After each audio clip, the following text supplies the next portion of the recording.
기도하기 전에 지난 주일날 제가 사남 전도회 우리 식사하는데 같이 가서 이렇게 식사도 같이 하고 얘기도 하는데 어떤 분이 물어보셨어요. 목사님 어떻게 이번에 이렇게 사회경애로 오시게 됐습니까? 물어봐가지고 여러분들이 똑같은 질문을 할 것 같아서 기다리시라고 첫 시간에 제가 말씀드리겠다고 그렇게 해서 약속은 지키고 이제 시작을 하려고 합니다. 아시는 분은 아시겠지만 제가 화평교회에서 자라고 또 화평교회를 통하여서 신학교를 가게 됐습니다. 1989년 여름에 청년교구 수련회 둘째 날인데 갑자기 우리 담임 목사님 수련회 장소 오셔가지고 밤에 한 사람씩 불러내셨어요. 원두막으로 불러내셔서 앉혀놓고는 신학교 가라. 막 꼬시셔가지고 밤새. 그래서 제가 신학교를 갔습니다. 누가 저한테 그 이후로 목사님 어떻게 신학을 하시게 됐어요? 이렇게 물어보면 제 대답이 그렇게 은혜롭지가 않아요. 원래 솔직한 대답은 저희 담임 목사님 꼬셔서요 이렇게 얘기하게 되는데 그렇게 말하기 좀 그래서 뭐 나름대로 되긴 했지만 그 이후로 신학을 하게 되고 또 화평교회에서 전도사 생활을 하게 되고 하면서 제가 꿈꾼 게 있습니다. 저는 목사가 되면은 뭐 이런 목회를 하겠다, 뭐 저렇게 해보겠다 이런저런 목표를 솔직히 가지고 있지 않고 옛날에도 그렇고 지금도 그렇고 제가 주어진 자리에서 그냥 맡겨진 것들을 열심히 하는 게 제 목표고 앞으로도 계속 그렇게 하고 싶은데 딱 두 가지가 제가 하고 싶은 것, 꿈이 있었어요. 첫 번째는 제가 예수노단 대학 사역에 이제 같이 있었기 때문에 금요일 날마다 이제 서울 지부 대학 사역 예배를 드리거든요. 내가 저기 강단에 한번 서보면 좋겠다. 뭐 그거였는데 그건 이제 물 건너간 것 같습니다. 제가 뭐 예수노단하고는 이제 더 이상 관계가 없기 때문에 그건 아니고 두 번째는 뭐였냐면 저희 담임 목사님 사경회 하실 때마다 이렇게 보면서 내가 열심히 해가지고 나중에 저 사경회를 한번 해봐야겠다. 그게 제 목사로서의 꿈이었어요. 그러다가 쭉 미국에서 이제 지내고 있다가 어느 순간 보니까 죄송합니다. 자꾸 넘어져서 어느 순간 보니까 저희 목사님이 이제 은퇴하실 나이가 되셨더라고요. 생각해 보니까 만약에 은퇴를 하시고 새로 목사님이 오시면 누가 저를 안다고 저를 사경에 세워주시겠어요. 저희 교회가 이제 옥수수밭 한가운데 있거든요. 시골에 파묻혀서 사는 저를 누가 안다고 사경을 세우시겠냐 이런 생각이 갑자기 드는 거예요. 그래서 올해 봄에 저희 목사님 뉴욕에 오셨을 때 안부 전화 드리면서 제가 목회하면서 한 번도 누구한테 뭐 이거 하고 싶다 저거 하고 싶다 그런 얘기 안 하거든요. 시켜주면 열심히 하고 안 시켜주면 안 시켜준 대로. 제가 말씀을 드렸어요. 솔직히 제가 마음 가운데 가지고 있는 꿈이 하나 있는데 사경에 하는 거다. 그럼 어떻게 반응하실까 이렇게 생각했는데 갑자기 또 뭐 그래? 그럼 와야지. 그래서 오게 됐어요. 그게 첫 번째 오게 된 이유고 두 번째는 저희 가족이 항상 저하고 제 와이프도 이제 화평교회 출신입니다. 제 와이프가 항상 이 화평교회에 빚진 마음이 있습니다. 저도 화평교회에서 후원해 주셔서 신학교를 마쳤고 제 아내도 또 학부 때 음대를 다니면서 또 화평교회에서 많이 또 도움을 주셨고 항상 마음에 빚진 게 있어요. 그리고 또 마음의 빚을 더하는 게 있다면 제가 이제 전도사 시절 때 요 3교구 맨 뒤에 이제 전도사 시절이니까 이제 신학교를 다니잖아요. 방학 때 새벽기도 그렇게 싫은데 막 피곤하고 일도 많고 새벽기도 나와야 돼서 하루는 뭐 매번 그런 건 아니고 매번 올 때마다 기쁜 마음으로 그날만큼은 제가 참 오기 싫었는데 왔어요. 저 뒤에 앉아가지고 새벽기도를 드리고 이제 개인기도 시간이 됐는데 기도하기가 너무 싫은 거예요. 피곤하기만 하고 눈 감고 이렇게 엎드려 있는데 요 앞쪽에 우리 소망선교회 몇 분이 계셨는데 어떻게 하다 보니까 기도 소리를 듣게 됐어요. 다 들은 건 아니고 저도 이제 기도를 하는 둥 마는 둥 하다가 갑자기 들린 게 뭐였냐면 그분께서 그 당시에 있었던 화평교회 목회자들 한 사람 한 사람 이름을 부르면서 기도를 하시더라고요. 근데 제 이름을 부르면서 기도를 하셨어요. 저하고 그분하고는 아무 상관이 없거든요. 제가 그 당시에는 뭐 ALN에 하고 청년교구 하고 중등부 하고 그랬으니까 저하고는 아무 상관이 없고 잘 마주치지도 않는 그런 분인데 그분이 저를 위해 기도를 해주셨어요. 그날 얼마나 부끄럽고 한편으로는 부끄럽고 한편으로는 목회자가 이렇게 목회를 하는구나. 목회자가 스스로가 잘나고 공부를 열심히 하고 또 무언가 기술을 연마하고 이래서 목회를 하는 게 아니라 성도들이 기도해 줌으로 인하여서 목회를 하는 거구나. 그거를 그날 정말 뼈저리게 느끼고 그 짧은 순간에, 그리고 그 이후로도 지금도 제가 섬기고 있는 교회에서도 항상 우리 성도들에게 얘기합니다. 감사하고 여러분들이 기도해서 내가 이 자리에 설 수 있는 거다.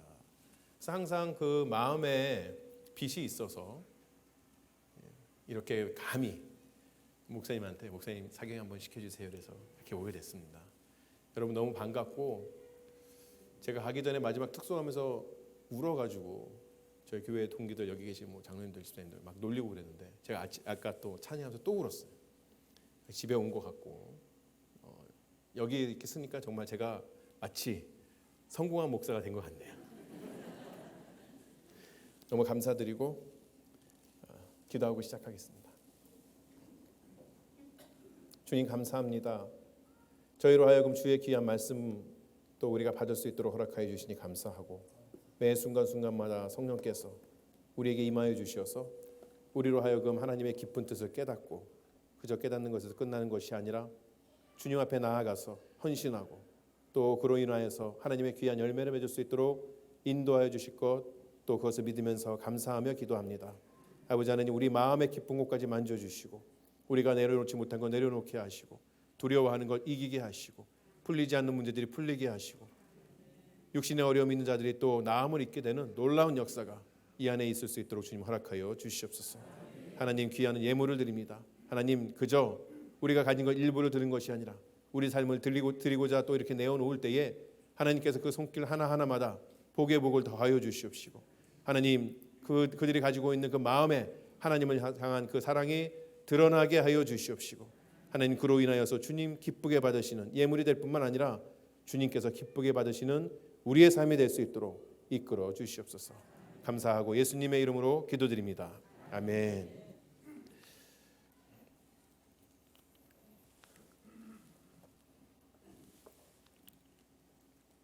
제가 여기 오니까 여러분들께서 저에게 격려를 해주셨어요. 걱정하지 말라고, 그냥 하던 대로 하면 된다고 그러시면서 그냥 마음 편하게 잘 하라고 하셨어요. 마음 편하게는 뭐고 잘하게는 뭔가, 도대체 어디에 강조점이 있는가. 4시간 동안 하게 될 텐데 저는 저의 최선을 다하고 여러분은 여러분의 최선을 다하시기 바랍니다. 제가 이렇게 넘겨주면 알아서 그냥 먹여주겠지, 알아서 은혜 막 던지겠지, 그렇게만 생각하지 마시고 하나님 앞에 정말 간절한 마음으로 나가셔서 주님 우리에게 꼭 받아야 되는 그 말씀, 그 은혜 허락하여 주시옵소서. 그런 마음으로 함께 하시면 좋겠습니다. 제가 오늘 그 시작을 제 꿈에 대해서 얘기하는 것으로 이제 시작을 했는데, 여러분은 어떤 꿈이 있으신가 제가 여쭤보고 싶습니다. 여러분은 어떻게 꿈을 가지고 계신가? 나이 드신 분들은 아유 목사님 그 꿈이 뭡니까? 그냥 지금 그냥 하루하루 그냥 살아가는 거죠. 그냥 꿈은 젊은 사람들이나 꾸는 거 아닙니까? 그렇게 말하실 수도 있겠어요. 제가 한국의 이제 뉴스를 자주 보고 챙겨 보는데 보다 보니까 좀 안타까운 그런 이야기들이 있더라고요. 어느 날 보니까 한국의 이제 뉴스 가운데 3포, 뭐 5포 이런 게 있어요. 전 그래가지고 무슨 해안가에 있는 도시인 줄 알고 뭐 재물포 뭐 그런 건 줄 알았는데 알고 봤더니 3포는 우리 청년들이 연애, 결혼, 출산 이거 포기하는 게 3포라 그러더라고요. 좀 더 있으니까 거기에 덧붙여서 5포가 나왔더라고요. 5포는 연애, 결혼, 출산에 집, 경력. 요번에 이제 설교를 준비하면서 생각이 잘 안 나요. 3포, 5포가 뭐였지? 그래서 봤더니 이제 7포도 나왔어요. 거기에다가 취미, 인간관계. 그럼 취미, 인간관계 다 포기하면 뭐가 남나요? 꿈을 가지기에 쉽지 않은 그러한 세대가 된 것 같습니다. 꿈을 가지면 뭐하냐? 현실이 우리의 꿈을 이루어주지 않는다. 현실이 그렇게 녹록하지 않다. 이것이 세상이 우리한테 주는 그런 메시지인 것 같아요. 그런 세상에 살다 보면 우리는 꿈을 가진다는 것 자체가 사치인 것처럼 느껴지고, 뭐 꿈을 가져야지 그러면은 무슨 뭐 어린아이들 하는 얘기 같이 그렇게 느껴질 때가 있습니다. 그런데 성경은 전혀 반대로 이야기하죠. 성경은 우리에게 꿈을 가지라고 그렇게 이야기합니다. 그래서 오늘은 그 꿈을 가져야 했던 모든 사람이, 하나님의 은혜 안에서 모든 사람들이 다 꿈을 가지는 것인데, 특별히 그 중에서도 모세의 이야기를 통하여서 좀 오늘 그 꿈에 대해서 이야기를 해보려고 합니다. 모세가 광야에서 하나님을 만난 것은 모세 나이가 80세 때가 되어서였어요. 그런데 하나님께서는 훨씬 전에 모세를 향한 그런 계획을 세워놓으셨죠. 하나님께서 우리를 위하여서 택하신 그 계획이 언제부터다 이렇게 이야기하냐? 창세전에 그랬다. 이 땅을 창조하기 이전에 우리 각 사람을 위한 그러한 계획들을 이미 다 세워놓으셨다. 그렇게 성경은 우리에게 이야기해주고 있습니다. 그렇다면 하나님께서 모세에게, 특별히 모세라는 사람에게 세워놓으신 계획이 무엇이냐? 그것은 하나님께서 이 모세를 통하여서 억압받는, 지금 애굽 땅에서 억압받고 살고 있는 이스라엘을 구원하여 나신 것이, 그것이 모세를 향한 하나님의 계획이었다는 것을 우리가 볼 수 있습니다. 어떻게 우리가 그렇게 이야기할 수 있는가? 여러분 출애굽기 2장을 보시면 모세가 출생할 때가 나와요. 그런데 모세가 출생할 때 뭐라고 이야기하냐면 그의 영모가 잘생겼다 그렇게 이야기합니다. 이 잘생겼다고 하는 그때의 단어는 하나님께서 창세기 1장에 하나님께서 세상을 창조하실 때 매 일마다 창조하시고 마지막에 좋았더라라고 말씀하세요. 그러니까 그 좋았더라와 여기 지금 나오는 잘생겼다가 같은 단어가 되는 것이죠. 마이크에 문제가 있나요? 제가 괜히 앞에 나와서 하고 무선 마이크 달라 그래가지고 여러 사람 괴롭히고 있는데 괜찮습니까? 그래서 그 잘생겼다와 좋았더라가 히브리어로는 토브라는 단어로 같은 단어입니다. 무슨 소리냐면 하나님께서 세상을 창조하실 때에 그 창조하신 모습을 보고 하나님 스스로가 만족하는, 하나님의 영광을 충분하게 드러낼 수 있는 그러한 좋았더라는 단어가 모세의 인생에도 쓰여진다는 것이에요. 그러니까 하나님께서 모세를 위한 계획을 세우시고 그 모세의 인생을 쭉 끌어나가시면 결국 하나님 보시기에 좋았던 그 역사가 이루어진다는 그러한 이야기죠. 그런 것들을 모세의 부모는 아기가 태어날 때부터 그 모세의 모습을 보면서 알 수 있었다고 그렇게 성경은 우리에게 이야기해 줍니다. 그래서 그 바로의 명령을 따라서 그 새로 태어난 모든 남자아이를 죽일 때에 그냥 이 아이가 내 아이이기 때문에 그 아이를 가둬둔 것이 아니라 하나님의 역사하심을 기대하시면서 그 아이를 가둬뒀다고 그렇게 성경은 우리에게 이야기해 주고 있습니다. 그리고 또 그 어미가 모세가 자라서 더 이상 숨길 수가 없게 돼서 갈대 상자에 태워서 그 애굽의 강가에 띄우죠. 그때 내오는 그 갈대 상자에서 상자라는 단어는 노아 때의 방주란 같은 단어이고 구약 전체를 통틀어서 이 상자라는 단어는 노아의 방주와 이때 빼고는 쓰여지지가 않았어요. 무슨 소리냐면 노아가 방주를 통하여서 이 세상을 구해낸 것처럼 하나님의 그 역사가 이어지게 한 것처럼 하나님께서는 모세를 통하여서 이스라엘 민족을 구해내시고 물에서 건져내시고 그로 인하여서 하나님의 구원의 역사가 계속해서 퍼져나갈 수 있도록 하시겠다는 그런 말이죠. 또 이 모세라는 의미는 물에서 건져낸다라는 그러한 의미입니다. 역시 앞에 나왔던 그 상자라는 그러한 의미와 일맥상통하게 하나님께서는 모세를 통하여서 지금 고난에 빠진, 억압에 빠진 이스라엘을 구원해내시겠다는 것을 분명하게 알려주고 있는 것이에요. 말씀드린 것처럼 모세의 부모는 모세가 태어날 때부터 이러한 모세의 인생에 대한 하나님의 계획을 알고 있었어요. 그렇기 때문에 이 모세가 바로의 그 공주에게 입양이 되고 또 이 어머니 요게벳은 그 유모로 들어가게 되죠. 우리가 그래서 상상할 수 있는 것은 유모로 들어갔던 모세의 어머니는 분명하게 모세에게 그 사실을 가르쳐 주지 않았을까, 그렇게 우리가 추측할 수 있는 것이죠.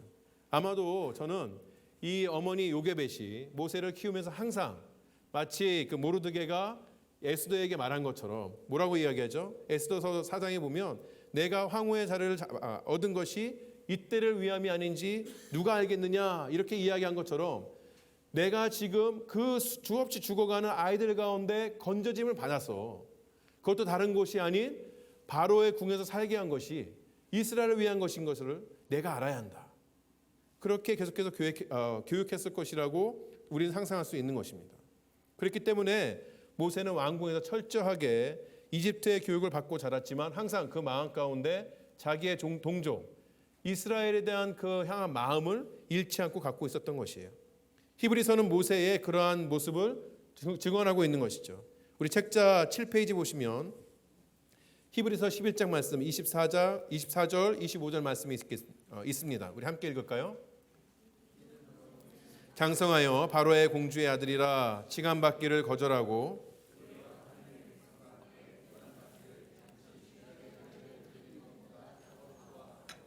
말씀에서 나오는 것처럼 모세는 그 애굽의 왕궁에 살고 있었지만 그러나 하나님의 백성에 대해서 늘 생각하고 있는 그 마음이 있었다고 이야기하는 것이에요. 그래서 모세는 이러한 꿈과 계획을 갖고 살았는데 여러분에게 주어진 하나님의 계획은 무엇일까요? 여러분은 도대체 어떠한 사명, 어떠한 꿈을 가지고 살 수 있도록 하나님께서는 여러분의 인생을 계획해 놓으실까요? 저는 여러분 이 사경의 동안에 이미 그 꿈에 대해서 아시는 분은 꿈에 대해서 더 확신하고 또 그 꿈에 대해서 더욱더 헌신이 깊어질 수 있도록 또 아직까지도 꿈에 대해서 생각해 보시지 않은 분은 이번 사경에 열심히 기도하시고 묵상하시면서 하나님께서 여러분 각자 개인을 통한 그 역사, 그 꿈에 대해서 알아가시는 그런 귀한 기회가 됐으면 좋겠습니다. 자, 하나님께서 모세에게 그렇게 계획을 세우셨는데 그 계획, 그 하나님의 꿈은 모세 인생 가운데 어떻게 진행되었는가? 하나님께서는 사람들을 선택하셔서 자신의 계획을 이루시고 계시는데 하나님께서는 그들에게 그 꿈에 대해서 꿈과 환상으로 알려주실 때가 있습니다. 성경에 보면 하나님께서 야곱의 꿈에 나타나셨고 요셉의 꿈에 나타나셨고 또 이사야, 에스겔, 바로 또 느부갓네살, 벨사살, 베드로, 바울 구약뿐만 아니라 신약에도 이스라엘 민족뿐만 아니라 이방의 왕들에게도 꿈에서 나타나셔서 하나님의 계획을 알려주시고 또 하나님의 계획을 세울 수 있도록 그렇게 하셨어요. 그런데 문제는 뭐냐면 하나님께서 자신의 계획을 알려주실 때에 그 계획을 받은 자, 꿈을 꾼 자, 하나님의 계시를 받은 자는 반드시 하나님의 마음을 정확하게 이해하고 실천해야 합니다. 하나님의 계획을 알았는데 그 계획을 이루기 위해서 노력하지 않는 그런 인생들, 하나님께서 귀한 꿈을 주시고 계획을 주셨는데 그 꿈을 헌신약처럼 내버리는 그런 사람들은 인생에 원치 않는 어려움을 당할 수밖에 없다고 성경 우리에게 예를 통하여 여러 가지 예들을 보여주고 있어요. 그 중에서 제가 오늘 요나에 대해서만 말씀드리겠습니다. 요나가 언제적 사람이죠? 요나는 북이스라엘의 여로보암 2세 때에 활동했던 선지자입니다. 북이스라엘에 여러 왕들이 있었는데 단 하나의 왕도 하나님 보시기에 합당한 왕은 아니었어요. 그렇지만 그렇다고 해도 북이스라엘이 항상 지지공상으로 산 것도 아니었어요.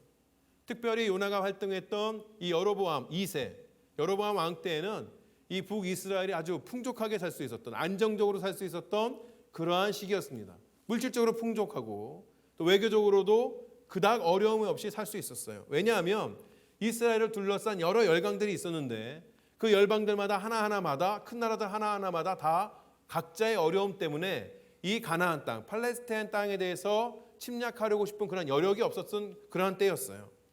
그 아수르도 역시 마찬가지였죠. 이 아수르도 그 자신의 그 문제 때문에 이스라엘 땅을 보지 않았어요. 그런데 하루는 하나님께서 요나에게 나타나셔서 니느웨 땅, 니느웨는 아수르의 수도였는데 니느웨 땅으로 가서 하나님의 말씀을 전하라고 그렇게 계획을 주십니다. 꿈을 주시는 것이죠. 그런데 요나는 그 하나님의 계획을 따라가지 않아요. 왜 따라가지 않았을까요? 우리가 흔히 생각할 때 아수르, 이방인이죠. 그리고 잔인하기로 소문한 이 아수르, 니느웨 땅에 가서 갑자기 난데없이 어느 사람이 탁 나타나서 그들이 잘 알지도 못하는 내가 믿는 여호와 하나님이 지금 너한테 경고하라 그랬어. 너희가 지금 여호와 하나님 앞에 돌아오지 않으면, 죄를 고백하지 않으면 너희는 당장 멸할 거야. 그렇게 말하면 확률적으로 따져서 이 아수르 사람들이, 니느웨 사람들이 받아들일 확률이 높은가요? 아니면 맞아 죽을 확률이 높은가요? 맞아 죽을 확률이 높죠. 그래서 우리는 일반적으로 아마도 요나가 두려워해서 가지 않으려고 했을 것이다, 그렇게 생각하기도 해요. 근데 여러분 요나서를 읽어보시면은요, 요나는 여하튼 하나님께서 요나의 마음에 들지 않을 때, 그러니까 요나가 하나님 마음에 들지 않을 때가 아니라 하나님이 요나의 마음에 들지 않을 때 맨날 하는 말이 뭐냐면 죽여주시옵소서예요. 내가 이렇게 사니 죽는 게 낫겠다고.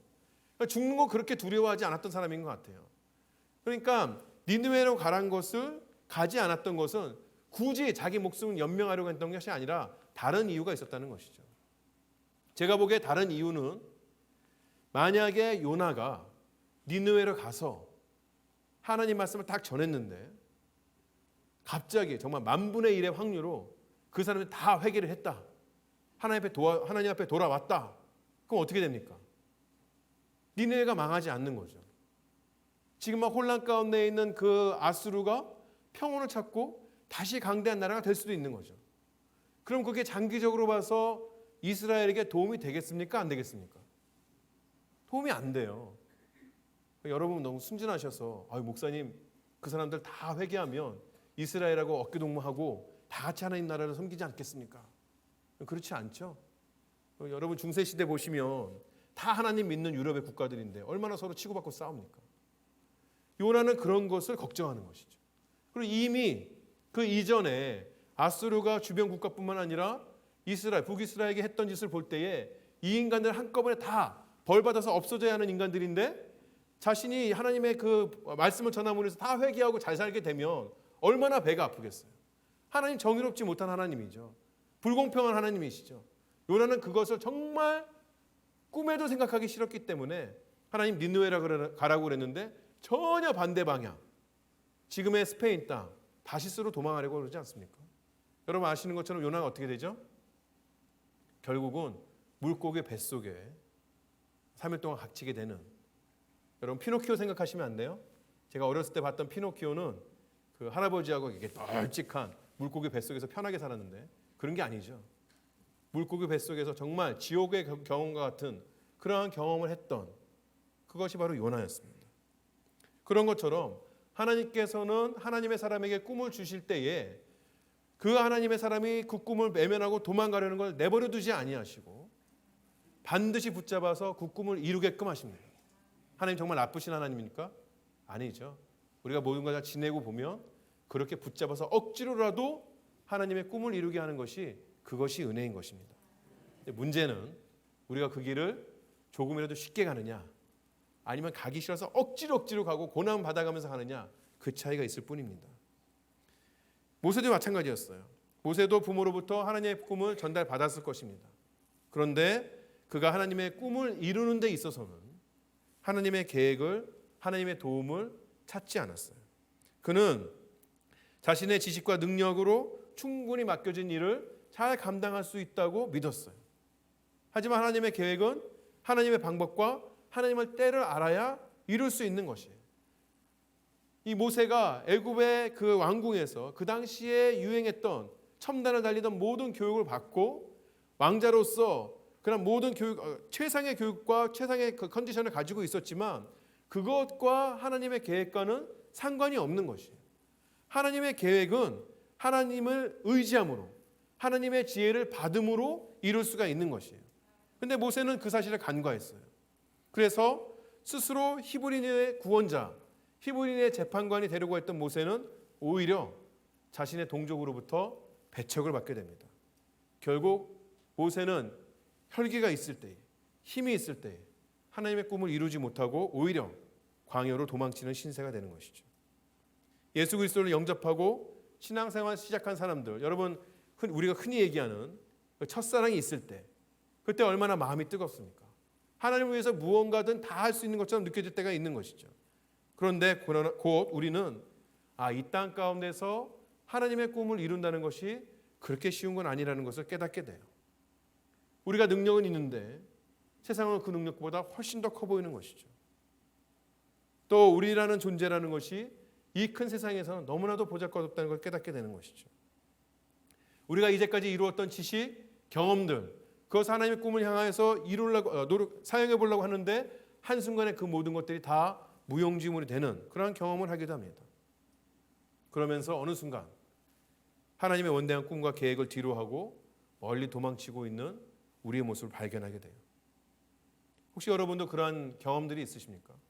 하나님을 향하여 무언가를 해보려고 하고 교회를 향해서 무언가 해보려고 했는데 하면 할수록 내게 어려움이 오고 하면 할수록 작아지는 나의 모습을 보고 그래서 그냥 신앙생활 쉽게 하자, 단순하게 하자 그런 경험을 하신 그런 분들이 있다면 그래서 세상에 순응하는 사람으로 어느덧 자리매김되어진 나의 모습이 있다면 이번 기회에 다시 한번 주님 앞에 나아가신 여러분 되시기 바랍니다. 하나님께서는 한 번 붙드신 자 절대 놓지 않으십니다. 우리가 하나님에서부터 아무리 도망치려고 해도 하나님은 우리를 끝까지 찾아오시는 분이에요. 마찬가지로 하나님의 꿈을 잃어버리고 광야 가운데 숨어 살던, 묻혀 살던 그 모세를 하나님께서는 찾아오십니다. 하나님께서 모세를 찾아오셨을 때 그의 나이가 80세였어요. 그는 이미 과거의 화려함을 다 잊어버리고 평범한 양치기의 모습으로 살고 있었던 것이죠. 그에게서 외모를 볼 때에, 그의 어떤 환경을 볼 때에 그에게서는 한 민족을 이끌어낼 수 있는 카리스마나 능력이나 지혜나 경험이나 그런 것들이 하나도 보이지 않는 모습으로 살고 있었어요. 오히려 정말 과거에 이 사람이 애굽의 왕국에서 살았던 사람은 맞는가? 그런 모습으로 남아있는 것이죠. 그런데 그런 광야의 모습을 하나님께서 찾아오셨을 때에 그에게 하나님의 계획을 이루는 것은 누가 하나님의 계획을 이루는가를 설명하는 것부터 시작하셨어요. 왜냐하면 앞에서 말씀드린 것처럼 하나님의 꿈, 계획을 이루는 것은 근본적으로 우리가 아니라 하나님 자신이기 때문에 그렇습니다. 지금 모세의 모습이 어떤지는 사실 중요하지가 않아요. 하나님의 계획이 이루어질 때 가장 중요한 것은 그 계획을 이루시는 하나님이신 것이지 불완전한 우리는 아닌 것이에요. 지금 올바로 서 있다고 그 사람에게 하나님께서 그 사람이 하나님의 계획을 이룰 수 있다고 우리가 얼마든지 생각할 수 있지만 그러한 사람이 넘어지는 것 우리는 얼마나 많이 봤는지 모릅니다. 그래서 하나님께서는 모세를 만나셨을 때 모세의 초점을 모세 자신으로부터 하나님에게로 옮기는 그 일부터 시작을 하셔요. 그리고 모세는 앞으로도 쭉 하나님을 그 마음의 중심에 두고 하나님께서 주신 그 꿈을 이뤄 나아가는 그러한 인생을 살게끔 되는 것이죠. 다시 한번 말씀드리지만 하나님께서 이 광야 가운데 있는 모세를 만나셨을 때 하나님이 가장 먼저 시작하신 일은 자기 스스로를 바라봤던 그 모세의 시선을 하나님에게로 옮겨가는 그 일부터 시작하셨어요. 그러면 그 하나님이 어떤 하나님이십니까? 첫 번째는 편재하시는 하나님입니다. 우리 다 같이 해볼까요? 편재하시는 하나님. 편재하신다는 게 뭐죠? 편재하신다는 것은 하나님께서 어느 곳에나 계시다는 그런 의미예요. 하나님께서 광야에서 모세를 만나셨을 때에 하나님이 가장 먼저 모세에게 요구하신 것은 내 신을 벗으라였어요. 그 이유는 모세가 서 있는 곳이 거룩한 땅이기 때문이라고 그렇게 이야기하십니다. 이 장면은 성경에서 특정한 장소를 거룩하다고 이야기하는 첫 번째 이야기예요. 고대 근종의 그런 모든 이방의 종교들은 특정한 장소를 거룩하다고 부르는 것이 일반적이었어요. 어느 한 곳을 정해놓고 이곳이 거룩한 곳이야, 이곳이 신이 있는 곳이야, 이렇게 이야기했다는 것이죠. 그런데 성경에는 그런 사상이 존재하지 않았어요.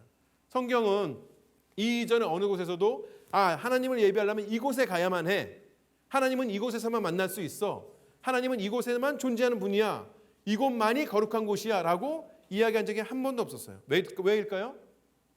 하나님은 한 곳에 머물러 계신 분이 아니라 어디에나 계시는 분이기 때문에 그렇죠. 하나님은 어디에나 임재하시는 분이기 때문에 그렇습니다. 지금 모세가 하나님을 만나고 있는 것은 호렙산이라고 이야기를 해요. 대부분의 성경학자들은 이 산이 이스라엘이 율법을 받게 되는 시내산과 동일한 그러한 장소라고 이야기를 하죠. 그런데 그곳은 이스라엘의 조상들이 살았고 또 광야의 이스라엘이 최종적으로 가야 할 가나안의 땅은 아니에요. 팔레스타인 땅은 아니었던 것이죠. 전혀 다른 땅이었어요. 고대 근동의 사람들은 또 하나 신에 대한 그 이야기를 할 때에 또 하나 제가 말씀드릴 수 있다면 자신의 지역에 머물러서 민족과 땅을 다스린다고 생각했어요. 그래서 애굽에 가면 애굽의 신이 있고 가나안에 가면 가나안의 신이 있고 또 아수르에 가면 아수르의 신이 있고 이렇게 이해를 했던 것이죠. 그리고 전쟁은 사람들의 전쟁이 아니라 신들의 전쟁입니다. 애굽인과 팔레스타인들이 싸우게 되면 이 사람 저 사람이 싸우는 게 아니라 애굽의 신이 애굽 사람들을 통해서 아수르의 신이 아수르 사람들을 통해서 싸우는 것이라고 이야기하고 그중에 그 전쟁에서 이긴 신이 더 강한 신이다 이렇게 이야기하는 것이에요. 그리고 다른 지역을 여행할 때는 그 지역을 다스리는 그 신을 모시는 것이 매우 자연스럽습니다. 애굽 사람들이 팔레스타인 가나안 땅을 가게 되면 애굽의 신도 따르지만 그러나 팔레스타인 땅에 가서는 팔레스타인의 신을 따르는 것이에요. 이 당시에는 모든 나라들이 다 다신주의, 그러니까 신을 하나만 있다, 우리는 우리 민족에게 신이 하나밖에 없다 이렇게 이야기하는 것이 아니라 한 민족에게도 여러 가지 신들이 있었죠. 애굽의 10가지 재앙은 결정적으로 애굽에 있는 10가지 신들에 대한 하나님의 심판이에요.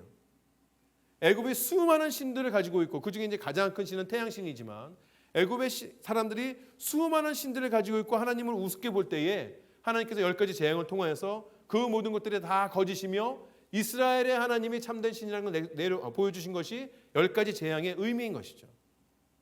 그래서 이방의 민족들은 히브리 신 여호와 하나님도 그런 식으로 이야기했어요.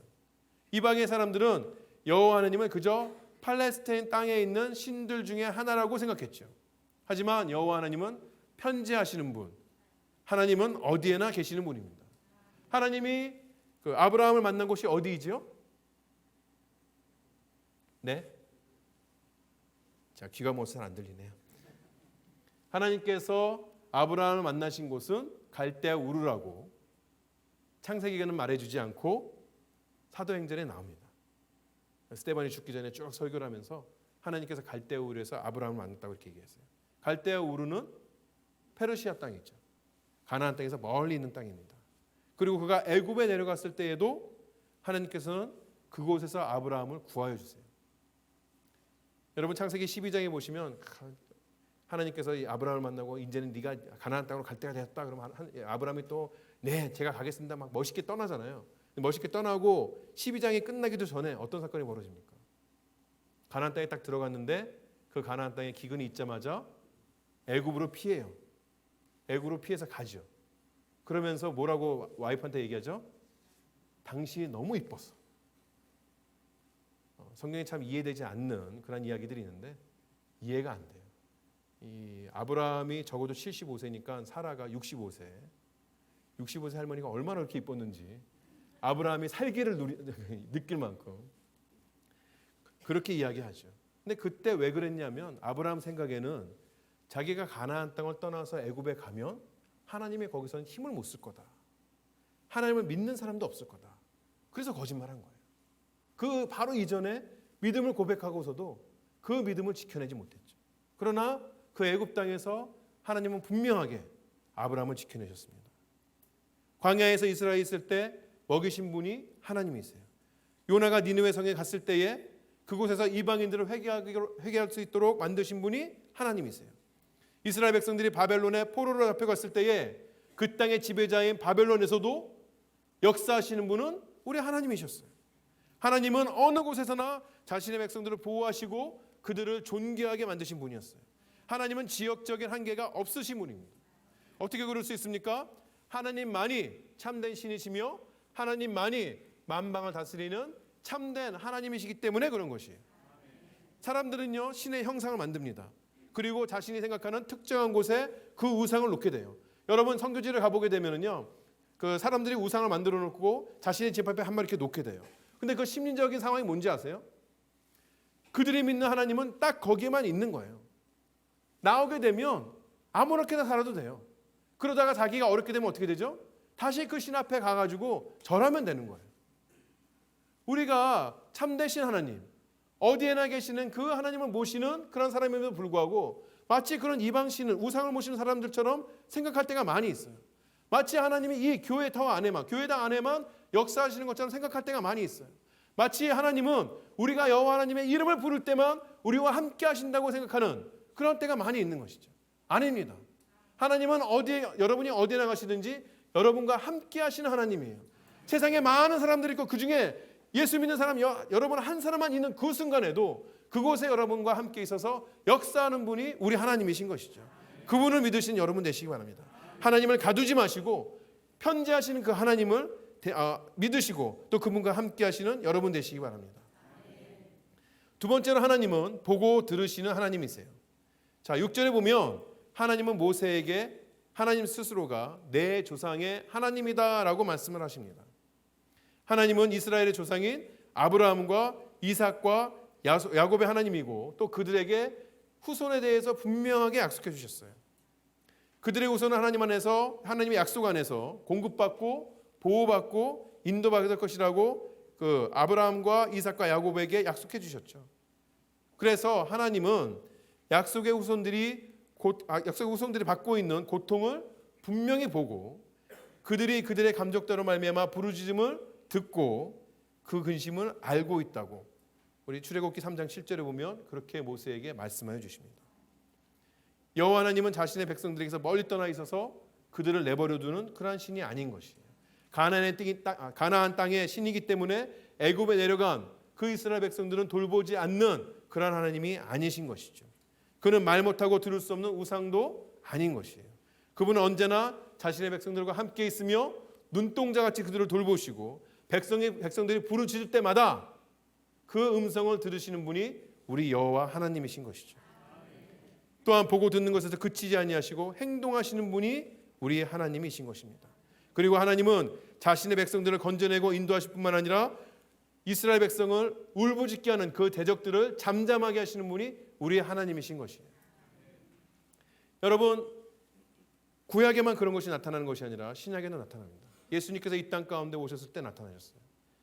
예수님께서 떡 5개와 물고기 2마리, 오병이어 맞죠? 떡 5개와 물고기 2마리 가지고 5천 명을 먹이시니까 사람들이 놀래죠.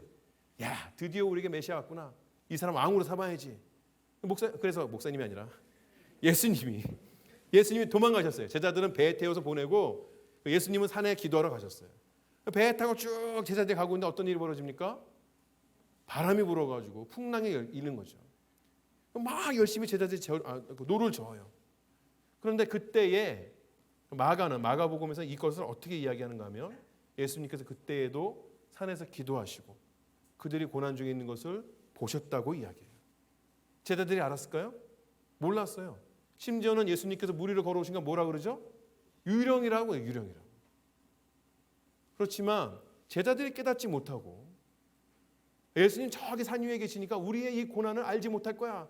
자신의 힘으로 막 노를 젓고 있는 그 순간에도 예수님은 그들의 고난을 보고 계시고 그들의 부르짖음을 듣고 계시고 더 나아가서 그들을 구하기 위해서 물 위를 걸어오시는 분.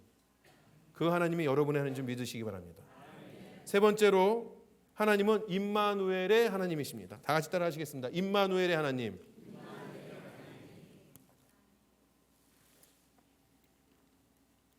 대한민국 공기가 좀 건조한가 봐요.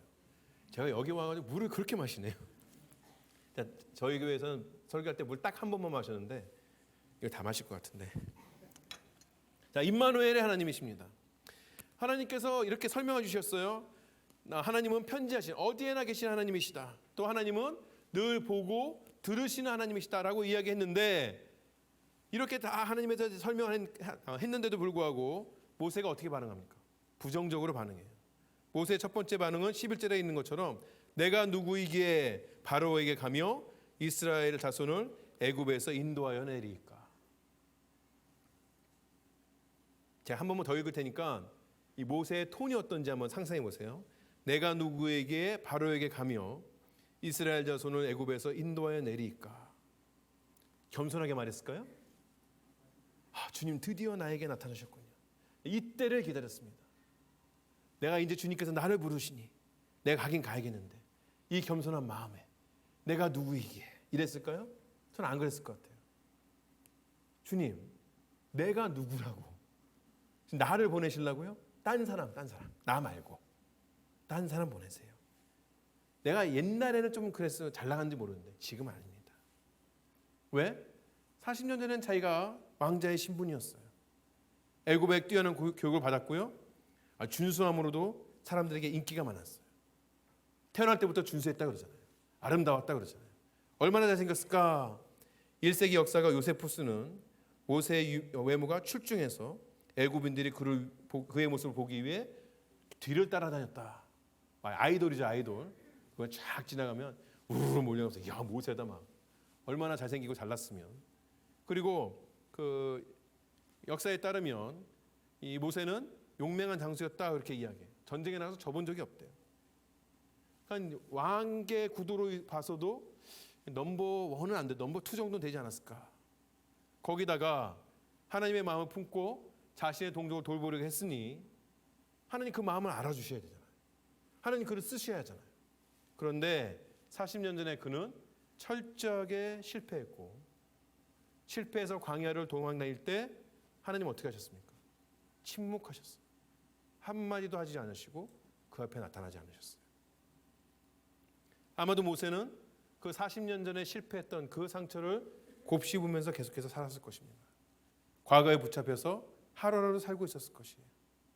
그래서 11절의 말씀, 모세가 처음으로 하나님 앞에 반응했던 그 말씀을 제가 제 스타일로 바꾸면, 하나님, 저는요 이제는 하나님을 위해서 아무것도 할 수 없어요. 옛날에 가지고 있던 거 이제 내 손에 다 떠나갔어요. 아니, 하나님 당신을 위해서는 아무것도 안 하렵니다. 저를 쓰시려면 40년 전에 쓰셨어야죠. 이제 와서 저보고 그러면 제가 뭘 할 수 있겠습니까? 그렇게 그동안 저에게 쓴뿌리를 남겨주시고 이제 와가지고 저보고 하나님을 위해서 일하라 그러면 제가 어떻게 할 수 있겠습니까? 그런 그에게 하나님께서 이렇게 말씀하십니다. 우리 출애굽기 3장 12절 책자 12페이지 마지막 함께 읽을까요? 하나님이 이르시되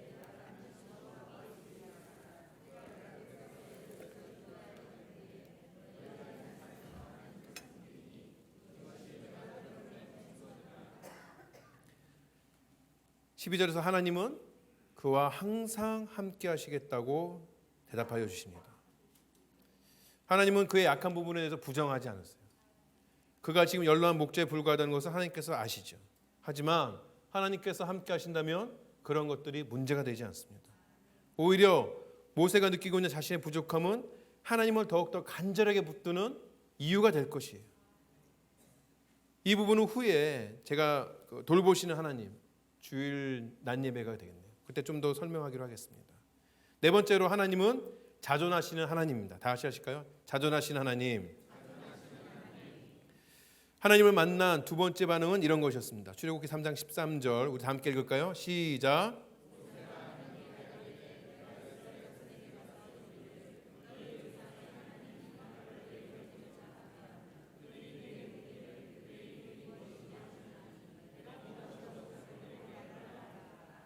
이 13절의 모세의 말을 제가 간단하게 줄이면 하나님, 나는 하나님에 대해서 모릅니다. 이런 뜻이에요. 좀 이상하지 않습니까? 제가 아까 말씀드린 것처럼 모세는 분명히 그 어머니로부터 하나님에 대해서 알았을 것이에요. 그 어머니 요게벳은 분명하게 하나님께서 모세를 향한 그 뜻을 모세가 어릴 때부터 계속해서 알려줬을 것이에요. 근데 지금 하나님에 대해서 얘기할 때 하나님, 나는 하나님에 대해서 모릅니다 라고 이야기하는 것이죠. 왜 그랬을까요? 아마도 모세는 하나님을 애굽에 있는 수많은 신들처럼 그러한 신이라고 생각했을 수도 있을 것이에요.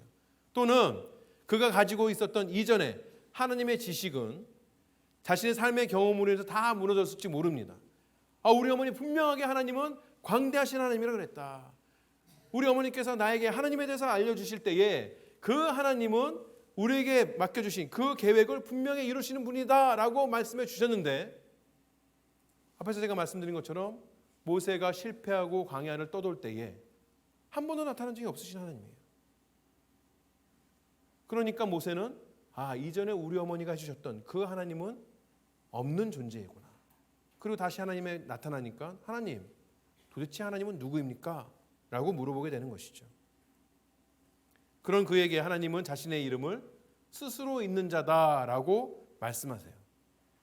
스스로 있는 자라는 그 말은 하나님께서 어떤 것에 의해서도 창조되지 않았으며 어떤 것에도 의존하지 않는 분이라는 그런 이야기입니다. 자존하시다, 하나님 스스로 있다는 의미를 조금 더 설명을 하면 모든 창조된 것, 만들어진 것은 만들어진 목적이 있어요. 그렇죠? 여러분이 펜을 가지고 계시다면 펜의 목적은 쓰는 것이에요. 남을 찌르는 게 아니고. 컵의 목적은 물을 따라 마시는 것이에요. 컵에 구멍이 나면 어떻게 되죠? 쓸모가 없어지는 것이에요. 물론 다르게 쓰실 수 있지만 원칙적인 그 목적은 상실이 되는 것이죠. 그런데 하나님은 스스로 존재하는 분이에요. 누가 만들지 않았어요. 그러니까 누구도 하나님의 존재의 목적에 대해서 말할 수가 없어요. 하나님은 그냥 존재 자체가 목적인 것이에요. 여전히 어렵죠? 제가 좀 더 설명을 드리면, 그래서 우리는 하나님에게 하나님, 당신은 왜 존재합니까? 라고 질문할 수가 없다는 것이에요. 여러분이 저에게 목사님 왜 거기 서 계십니까? 이렇게 질문하면 제가 갑자기 여기서 춤을 추려고요. 이상하죠? 설교하려고 있습니다. 목사님 왜 그 앞에 서 있습니까? 아무 의미 없이 서 있습니다. 말이 안 되는 것이에요. 여러분 여기 왜 와 있습니까? 예배드리러 와 있습니다. 이렇게 이야기가 되는 것이에요. 똑같이 하나님에게 대해서 하나님은 왜 거기 계십니까? 하나님은 이 땅에 왜 존재하십니까? 라고 이야기할 수가 없어요. 그렇기 때문에 우리는 하나님에 대해서 하나님 무엇을 해야 합니까? 라고도 물어볼 수가 없어요. 아무도 하나님을 목적을 가지고 만들지 않았기 때문에 그래요. 그래서 하나님은 자신이 무엇이든지 무엇을 원하시든지 하실 수 있는 그런 하나님이에요. 학생이 학교로 갔어요. 학생은 학교로 왜 가죠? 공부하러 가는 거예요. 교실에 앉아 있어요. 그럼 선생님은 학생에게 뭘 하라고 시키죠? 공부하라고 시켜요. 왜? 그 학생은 공부하라는 목적을 가지고 학교에 와서 앉아 있어야 되기 때문에 그런 거예요. 그 목적을 이루지 못하면 혼나는 거죠. 우리는 하나님에 대해서 생각할 때 그렇게 생각해요. 하나님이 내 옆에 와 있으면 무언가 하나님이 하실 일이 있어서, 반드시 하나님이 해야 하는 일이 있어서, 그래서 우리 옆에 와 있다고 그렇게 생각하는 것이죠. 그러나 하나님은 그런 소위 말하는 부르심이 없는 분이세요. 여러분 우리가 신앙생활할 때 이 점을 잘 이해해야 돼요. 여러분 한 사람 한 사람은 다 부르심, 제가 아까 말씀드린 우리 오늘 쓰는 단어대로 하면 꿈을, 계획을 하나님으로부터 받으신 분이에요. 우리 부르심이라고도 이야기하죠. 여러분 다 부르심이 있는 분이에요. 그 부르심을 따라가야 하는 것이에요. 그래야지 여러분의 인생이 행복한 것이에요. 근데 우리가 그것을 하나님에게도 적용하면 안 돼요. 하나님에게도 부르심이 있지 않습니까? 여러분이 생각하는 하나님의 부르심에 제일 좋아하는 게 뭐겠어요? 하나님, 당연히 나를 사랑하기 위해서 이곳에 계신 거 아닙니까? 하나님의 부르심은 나를 사랑하는 겁니다. 하나님은 나를 사랑하시는 분. 거꾸로 해야 되나요? 하여튼 그렇게 생각하는 거죠. 그래서 하나님이 나를 사랑해 주지 않는 것 같으면 하나님 존재 자체가 이상해. 그러니까 하나님이 정말 믿고 이해가 되지 않고 그 하나님 나쁜 하나님이에요. 그런데 하나님은 그런 부르심이 없으세요? 하나님이 우리를 사랑하시는 거는 하나님이 사랑하고 싶어서 사랑하시는 것이지 하나님이 사랑해야만 돼서 사랑하는 게 아니세요. 그러니까 여러분 하나님께서 여러분이 원하는 걸 안 해주신다고 해서 불평하시면 안 돼요. 하나님께서 여러분이 원하는 거 안 해주시는, 해줘야만 되는 의무가 전혀 없으신 분이에요. 그런데도 해주시는 거잖아요. 얼마나 좋으신 분이세요. 그거를 잘 이해하시고 신앙생활 하시면 좋겠습니다. 우리가 하나님을 위해서 존재하는 거지 하나님이 우리를 위해서 존재하는 분은 아니라는 것이에요. 그에 비해서 제가 말씀드린 것처럼 인간은 목적을 가지고 만들어졌어요. 인간을 창조하신 하나님은 인간의 목적에 대해서 뭐라고 이야기하느냐? 그럼 교재에 있는 것처럼 우리 다 함께 읽을까요? 이사야서 43장 시작. 이 백성은 나를 위하여 지었나니 나를 찬송하게 하려 함이니라. 무엇을 위하여 지었다고요? 찬송하기 위해서. 하나님의 찬양을 드러내기 위해서. 그것이 하나님께서 인간을 창조하신 목적이에요. 그렇다면 제가 앞에 말씀드린 것처럼 인간은 하나님의 뜻에 맞게 사용되어야만 해요. 그렇게 사용되어야만 우리 삶에 가치가 있어요. 여러분이 돌아가실 때에 자손들에게 돈을 많이 물려준다, 유산을 많이 물려준다. 아니 여러분 돌아가실 때 정말 큰 비서가 세우고 여러분 장례식에 수많은 사람들이 와가지고 여러분의 이름 창송하고 이것이 삶의 가치가 있는 것이 아니라 하나님의 뜻에 맞게 살아서 하나님께서 원하시는 열매를 거두실 때에 여러분의 삶에 의미가 있고 가치가 있는 것입니다. 반대로 우리의 인생이 하나님 앞에 그렇게 쓰여지지 않으면 우리의 인생은 불행한 인생이 되는 것이에요. 그러니까 하나님께서 우리에게 꿈을 주셨다면 우리 인생의 계획을 세우시고 그 계획을 이루어 가신다면 그 자체가 은혜이고 기쁨이에요. 여러분 하나님의 그 뜻을 위해서 태어났는데 하나님께서 여러분에게 뜻을 안 주세요. 제가 옛날에 그 IMF 시절 때 그런 얘기 들은 적이 있어요. 회사를 갔는데 책상 하나만 덩그러니 주고 아무도 일을 안 시켜주는 거예요. 얼마나 좋아요? 일 하나도 안 하고 월급 꼬박꼬박 받으면? 근데 그 회사에 계속 남아있을 수 있을까요? 없어요. 일터에서 일을 할 수 없다는 것은 고통이죠. 고통스러운 것이죠. 마찬가지로 하나님께서 우리에게 하나님의 영광을 위해서 살라고 뜻을 위해서 살라고 우리를 택하시고 창조하셨는데 하나님께서 우리에 대한 계획이 없다. 그런 적이 없어서 모르겠지만 아마 그러신다면 하나님께 나를 버리시고 넌 그냥 네 멋대로 살아. 너는 나하고 아무 관계 없어도 돼. 내 뜻대로 안 살아도 돼. 그냥 그렇게 살다 그냥 죽어. 그럼 빨리 죽는 게 나을 것 같아요. 하루하루 사는 게 얼마나 고통일까. 감사하게도 하나님께서 우리에게 계획을 주시고 꿈을 주셨습니다. 그 꿈이 때로는 우리의 그 마음에 버겁기만 할 때도 있어요. 우리 그 삶의 상황에서 볼 때 하나님 왜 나한테 이런 꿈을 주시지? 이런 계획을 허락하시지? 힘들어 보일 때가 있지만 그러나 그것이 기쁨이고 그 자체가 기쁨이고 은혜라는 것을 늘 고백하신 여러분 되시기 바랍니다. 감사하게도 하나님께서는 우리의 인생을 아무렇게나 사용하는 분이 아니십니다. 조금 전에 제가 말씀드린 것처럼 하나님께서는 원하시는 무슨 일이든지 하실 수 있는 분이에요. 하나님께서는 우리의 인생을 우리에게 전혀 기쁨이 되지 않는 방법으로도 사용할 만한 권리를 가지고 계시는 분이에요. 그렇지만 하나님께서 그렇게 우리의 인생을 사용하지 않았어요. 하나님은 우리의 인생을 그분의 영광을 드러내기 위해서 사용하시면서 또 그런 하나님의 계획을 통해서 우리는 감사하게도 귀한 하나님의 영광을 나눠 가시게 됩니다. 그것이 우리에게 큰 은혜가 되는 것이죠. 하나님은 그렇게 우리에게 꿈과 계획을 주시는 분입니다. 그리고 우리는 그 꿈과 계획을 이루기 위해서 이 땅을 살아가는 존재가 되는 것이에요. 그러나 세상은 그렇게 녹록하지 않죠. 세상은 꿈을 쫓아가는 하나님의 꿈을 쫓아가는 우리들을 끊임없이 방해하는 그러한 존재입니다.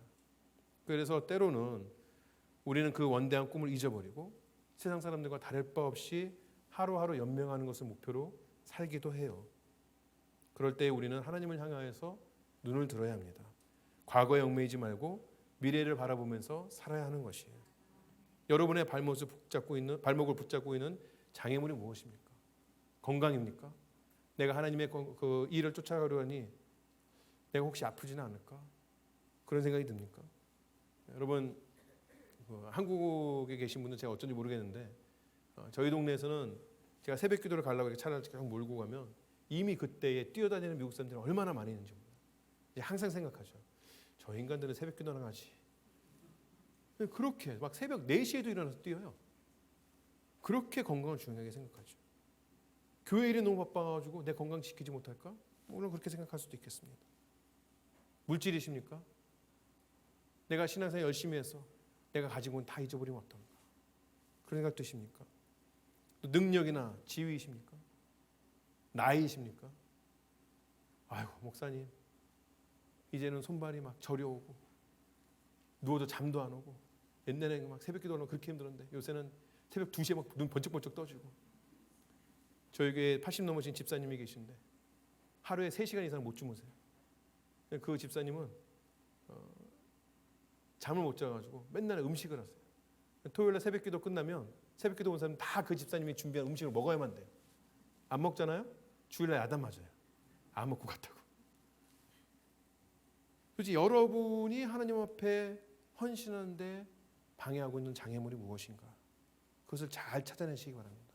하나님 앞에 어떤 것도 변명하지 말고 그 장애물을 찾아내셔서 그 장애물을 가지고 하나님 앞에 가지고 나아가시고 그 모든 것들이 다 하나님의 능력과 지혜 앞에서는 아무것도 아니라는 것을 깨달으신 여러분 되시기 바랍니다. 하나님은 우리와 어디에서나 함께 하시는 분이고 우리를 늘 보고 들으시는 분이며 또 무한한 능력과 지혜로서 우리와 함께 하나님의 영광을 이루어가는 그러한 분입니다. 여러분 두려워하거나 포기하지 마시기 바랍니다. 우리가 과거의 모습이 어떻든지 우리 현재 모습이 어떻든지 상관없이 다시 주님 앞에 작정하고 나아갈 때에 하나님께서 주신 그 꿈과 계획을 향해서 나아갈 때에 임마누엘의 그 하나님이 우리의 모든 일을 형통하게 하실 것입니다. 하나님께서 우리에게 이렇게 말씀하시죠. 우리 마지막으로 한 번 더 읽을까요? 출애굽기 3장 9절과 10절입니다. 시작.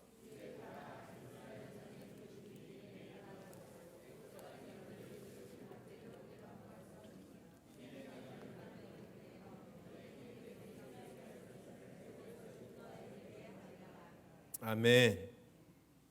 하나님께서 우리에게 말씀하신 것이죠. 이제 가라. 이제 가라. 광야에서 양이나 치던 80세 노인 모세에게 말씀하십니다. 이제 가라. 이제 가라. 왜? 하나님께서 함께 하시기 때문에.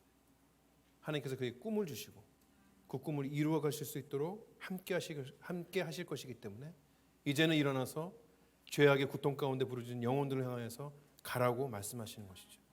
거짓과 혼란으로 가득한 이 세상에 하나님의 영광을 비추라고 우리에게 말씀하시는 것이죠.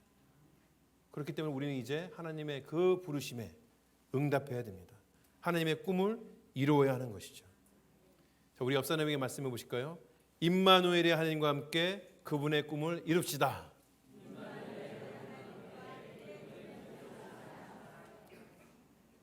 너무 길었나요?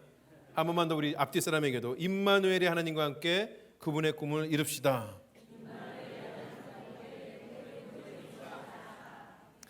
우리 마지막으로 함께 기도하고 끝냈으면 좋겠습니다. 우리가 기도하실 때에 여러분이 제가 지금 오늘 드린 말씀을 처음 듣는 분은 없으실 것 같아요. 누구든지 다 하나님께서 우리를 부르셨다고 이야기하고 우리에게 주신 사명이 있다고 이야기하지만 그러나 매 순간순간 살면서 그런 사명에 대해서 잊어버리고 아까 말씀드린 것처럼 그냥 하루하루 사는 것을 삶의 목표로 삼진 않았나. 그러신 분이 있으시다면 하나님 다시 저에게 말씀하소서. 내가 듣겠나이다. 나에게 그 꿈을 보여주시옵소서. 내가 그 꿈 쫓아나가겠나이다. 내 나이가 어떻든 내 나이가 80이든 70이든 60이든 50이든 30이든 20이든 하나님께서 나에게 주신 그 꿈을 쫓아나가게 하소서. 내가 어떠한 상황 가운데도 상관없이 주님 나에게 말씀하시고 주님 나와 함께 이루어 주시겠다 했으니 그 꿈을 따라 나아갈 수 있도록 허락하여 주시옵소서. 그렇게 기도하시고 하나님 그렇지만 내가 오늘 이 순간 작정함에도 불구하고 여전히 나는 연약하고 부족합니다. 성령께서 우리에게 지혜와 능력을 날마다 베풀어 주시고 주님 앞에 나아가게 하소서. 혹시 여러분 오늘 말씀 듣는 가운데 기도하는 가운데 여러분 앞에 놓여 있는 그 장애물이 보이셨다면 그것을 구체적으로 주님 앞에 내어놓으시면서 하나님 나에게 이런 장애가 있습니다. 나의 발목을 붙잡는 그러한 걸림돌들이 있습니다. 주님 이거 반드시 속히 해결하여 주시옵소서. 그렇게 기도하시고 우리 한 가지 더 제가 덧붙이면 하나님 혼자 나가는 것이 아니라 하나님의 귀한 공동체 화평교회로 우리 불러주셨는데 이 교회 안에서 우리가 서로 격려하며 하나님의 원대한 꿈을 함께 이루어갈 수 있도록 허락하여 주시옵소서. 우리 다 같이 기도하시겠습니다. 우리 주여 한번 외치고 기도하시겠습니다. 주여!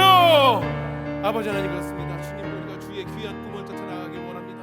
하나님 우리에게 날마다 꿈을 주시고 하나님 우리의 삶을 통하여서 세우신 계획이 있었구만. 하나님 우리가 세상 가운데 살면서 세상에 눌려서 여러 가지 이유 때문에 하나님의 그 꿈을 따라가지 못하는 때가 있음을 주님 앞에 고백합니다.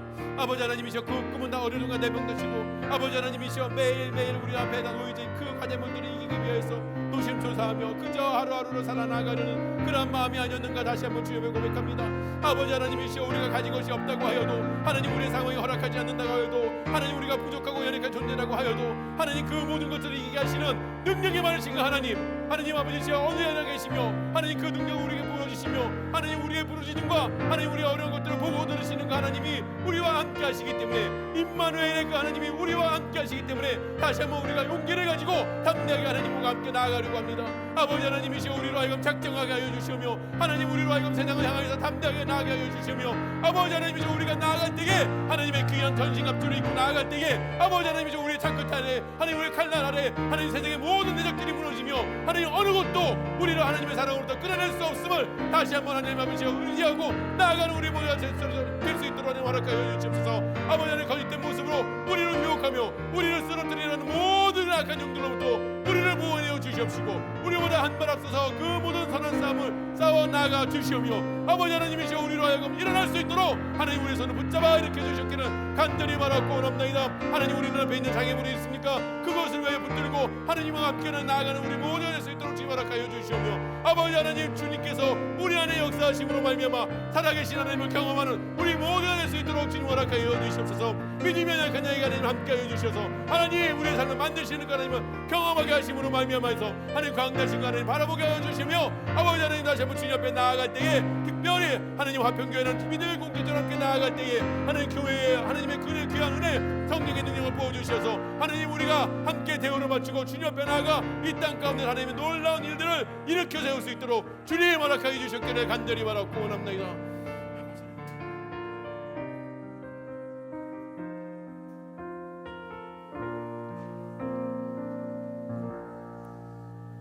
주님 우리가 주를 믿겠노라 주님만 바라보고 나가겠노라 그렇게 작정하였지만 그러나 세찬 파도가 올 때에 이길 수 없을 것 같아서 나의 능력으로 아무것도 할 수 없을 것 같아서 쓰러지고 포기한 우리들 하나님께서 우리에게 귀한 것들을 허락하여 주셨지만 그것들 마치 아무것도 아닌 것처럼 내팽개치고 오히려 세상에 가깝게 살기를 마음에 원했던 우리들 그러한 우리들을 하나님께서 내버려 두지 아니하시고 찾아오셔서 광야 같은 우리의 삶 가운데 찾아오셔서 우리에게 나는 내 하나님이다 언제나 우리의 삶을 보고 듣고 계시며 귀한 때가 되었을 때에 너로 하여금 고난 가운데 있는 자들을 일으키셔야겠다 다시 한번 말씀하여 주시고 늘 그 싸움을 함께 싸우겠다고 약속하시는 그 하나님만 바라보고 나아가는 우리가 될 수 있도록 허락하여 주시옵소서. 하나님 우리가 작정하여도 우리 눈앞에 있는 장애물이 없어지지 않습니다. 우리가 작정하여도 우리를 공격하는 세상이 변하지 않습니다. 그러나 우리가 주의 능력으로 변하여서 아니 우리와 손잡고 계신 그 하나님이 우리와 늘 함께 하시기 때문에 우리와 함께 싸우시기 때문에 이전엔 이길 수 없었던 그 세상을 파하여 나아가는 우리가 될 것을 믿음으로 고백하며 주님 앞에 잠대히 나아갑니다.